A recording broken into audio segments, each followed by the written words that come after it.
Booth নং ১৪৮, কেন্দ্র নং ৬৪৩-এর অধীন মাসুঘাট এলপি স্কুলে আজ গণতান্ত্রিক উৎসবের এক উজ্জ্বল দৃশ্য সৃষ্টি হয়েছে। ভারতীয় জনতা পার্টির মনোনীত প্রার্থী কিশোর নাথ পরিবারের সদস্যদের সঙ্গে বুথে হাজির হয়ে ভোটাধিকার প্রয়োগ করেন। শান্তিপূর্ণ ও উৎসবময় পরিবেশে এই ভোটদানে স্থানীয় ভোটারদের মধ্যে উল্লাস ছড়িয়ে দেয়। ভোটদানের পর কিশোরনাথ বলেন, ভোট আমাদের মৌলিক অধিকার। প্রত্যেক নাগরিকের দায়িত্ব গণতন্ত্রকে শক্তিশালী করতে এই অধিকার প্রয়োগ করা।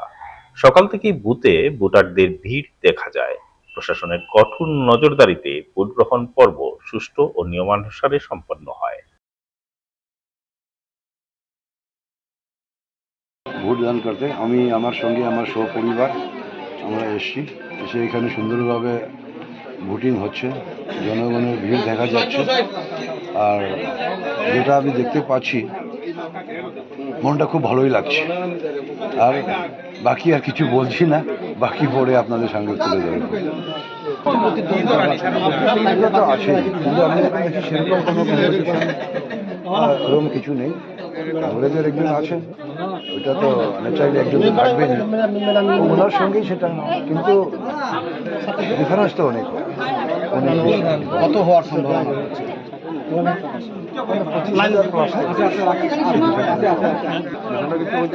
ইস্যু তো কিছু পাননি, কোনো ইস্যু তো আসেনি, ওনাদের কাছে তো কোনো ইস্যু ছিলই না, ওনাদের কাছে তো কোনো ইস্যুই ছিল না। ইস্যু তো আমরা যেরকমভাবে করে যাচ্ছি, জনগণের সমর্থন যেভাবে রয়েছে, আর মোদীজির উন্নয়নমূলক কাজ আর আমাদের হিমন্ত বিশ্ব শর্মা মহাশয় যেগুলো উন্নয়নমূলক কাজ, সেটার সামনে কোনো তুলনাই হয় না কারো। এবার এখানে সেটা কোনো কিছু বলার নেই, শুধু সময়ের অপেক্ষা রয়েছে। যেহেতু নিশ্চিত হয়ে গেছে, আমি বললামই, ওইটা সময়ের অপেক্ষা। এখন আমরা দেখছি যে পার্সেন্টেজটা কত বেশি মার্জিনে আসে, সেটার আমরা একটু অপেক্ষা করছি। সেটার আমরা বিকাল পর্যন্ত আমরা বলতে পারবো। প্রত্যেকটা সেন্টারেই খুব ভালো করে হচ্ছে, 258টা সেন্টার রয়েছে, প্রত্যেকটা সেন্টারে এখানে শুনেছি খুব ভালো করে ভোটিং হচ্ছে। দু একটা জায়গায় একটু প্রবলেম ছিল, ইভিএম মেশিন একটু খারাপ ছিল, সঙ্গে সঙ্গে রিপ্লেস করা হয়েছে, সেটা যেটা শুনতে পেয়েছি। আর ভালোভাবে চলছে, আর আমার হিসাবে ভালোভাবে সমাপ্ত হবে। আর জনগণের কাছে আমার অ্যাপিল থাকবে, যাতে সুন্দরভাবে সুষ্ঠুভাবে মতদান হয়, কোনো ঝামেলা টামেলা না করে খুব ভালোভাবে যেতে হয়, সেটা আমি জনগণের কাছে অ্যাপিল করব।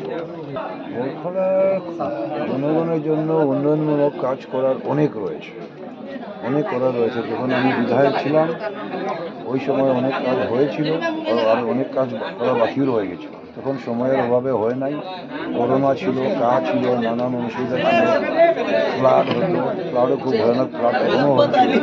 এইসব নানান অসুবিধার মাধ্যমে যতগুলো কাজ হয়েছে, অনেক হয়েছে, আর অনেক করা বাকি রয়ে গেছে। আর এবার ডিলিমিটেশনের পর বড়খলার ভৌগোলিক যেটা স্থান রয়েছে, এটা অনেক বড় হয়ে গেছে।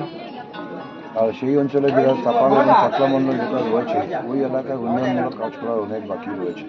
ওরা ওই এলাকায় তো বলতে গেলে জিরো থেকেই শুরু করতে লাগে, জিরো থেকেই করে শুরু করতে লাগে, অনেক কাজ করার জন্য আছে।